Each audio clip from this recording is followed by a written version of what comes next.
So once you are communicating emotionally, you're leading a girl's emotion, she's liking you, she's enjoying the experience, now you need to take that somewhere, right? If you just like stay in one place in public, liking each other's company, nothing's gonna happen. So you're gonna have to deal with logistics, you're gonna have to deal with moving things forward, which means on a certain level, you are gonna have to bring logic into it, okay? So again, primarily emotional, but you have to deal with a little bit of logic, i.e., we're gonna go get in a taxi right now is a logical idea, right? That's not an emotional idea, it's a logical idea. But if anything, it can be emotional in the negative, because she can have emotional associations with that thing, okay?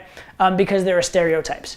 So to the girl, saying we're gonna get in the taxi right now may equate to her to, I feel like I'm gonna have sex with you right now, and if she's not quite ready for sex, she may have a negative emotion towards that. Or we're gonna go in a taxi right now may equate to her with, I'm gonna take you somewhere far away from here, you don't know where we're going, you're not sure of it, you'd be lost and you're kind of at my mercy, so you're feeling kind of vulnerable. That could be a negative association. The point I'm getting at here is that certain ideas and specifically certain words will be what I call red flags for girls. There'll be things that will kind of throw her out of the emotional state because she'll start considering the logical consequences. And you want to be very careful about them. So I'm going to give you kind of a story for this one as well. And this is a story from a boot camp I did with Owen a long, long time ago. And he actually got into a cab with a student and two girls. And so they get in the taxi, student sits in front, Owen sits in the back with the two girls so that he can keep them in a good emotional state, right? Deal with her emotions first, not the logic. But he didn't know, he didn't have a place to necessarily go to in New York. The student did, and he knew this. And so he told the student to tell the taxi where to go. He said, hey, tell the taxi where to go, right? And the girls were on board, they're down to go home with him, they're very positive, whatever. But the student at this point looks at him and says, okay, so I'm telling him to go to our place, right? Or I'm telling him to go to my place, right? And the girls immediately freak out. They're like, no, we can't go to your place, we can't go to your place, da-da-da-da. Well, okay, pause. Where the hell did they think they were going, right? They already had agreed to go home with these guys, it's late at night, the clubs are closing. Where else are they gonna go but the guy's place? It's obvious that's where they're going. But they don't wanna hear the words, my place, because that to them means I'm a little slutty, I agreed to go home with you. Or that to them means I'm in a private place where if something happens I can't call for help. Whatever the association in particular for that girl is, it's a negative association. And the words my place is a very common negative association. So anyway, it says my place, girls freak out. So Owen calms them down, gets it all going, gets them all good again, and then says, oh no, we're not going. We're just gonna go chill. We'll hang out for a little bit. You guys are cool to hang out. And the girl's like, oh yeah, we're cool to hang out. We're cool to hang out. So Owen looks at the student in the front and says, okay, tell the taxi where to go. The guy goes, oh okay, cool. Looks at the taxi, gets confused for a second, looks back at Owen and goes, but I'm telling him to go to my place, right? And again, the girls freak out, go crazy, go nuts. We can't do that, we can't do that. Owen calms them down, takes a little longer this time.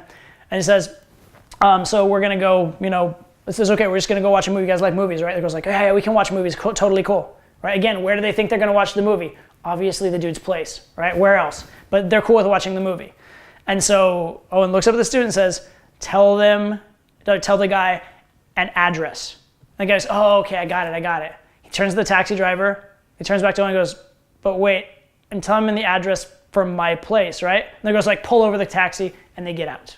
Okay, so what happened here? Everybody and their mother knew what was going on, but bringing it to their logical attention created a problem because could have been a variety of reasons. It made them feel unsafe, it made them feel slutty, etc. Now there are certain girls where if they were onto you, they liked you enough, you could get away with saying my place and it would be totally fine. But the problem is, it's just too big of a risk. Because the girls that are really on, that will go home with you even though you said my place, would also go home with you if you didn't say it. But the ones that are just kind of on, once you say this red flag word, it becomes a problem, okay? And there's lots of things that are red flag words. If you said the worst would be let's go have sex, right? That's no, absolutely not. All right, there's a reason in movies that the stereotype is, do you want to come up for a cup of coffee? Why do they say that? Everybody knows what come up for a cup of coffee means. But why do they say it? It's so that the girl doesn't seem slutty. It's so that if anybody was watching, she wouldn't seem slutty because again, social approval is everything to the girl. And it's also so that the girl's self-perception, she doesn't have to view herself as slutty, right? Girl wants to have things go, it just happened. It was not her fault. So it's your job as a man while understanding what the girl wants. And she will tell you what she wants. We're gonna talk about that in a little bit. But it's your job to make it not her fault. It's your job to take the burden of responsibility off her shoulders so that she can, remember the Madonna whore dichotomy, right? So that she can act in the way that her most sexual self wants to, a little whorish, right? But at the same time, she can maintain her self-image of being the sweet, innocent, high social standing Madonna. That's what the girl wants. And if you can help her solve that problem, she's gonna love you for it. But if you throw that problem in her face, she's gonna react very negatively. She's gonna have bad emotions. It's gonna really, really hurt your efforts with girls. So this is why it's so important to understand not just the words that are going on, but what is the emotional connotation of those words, and you need to avoid the red flag terms.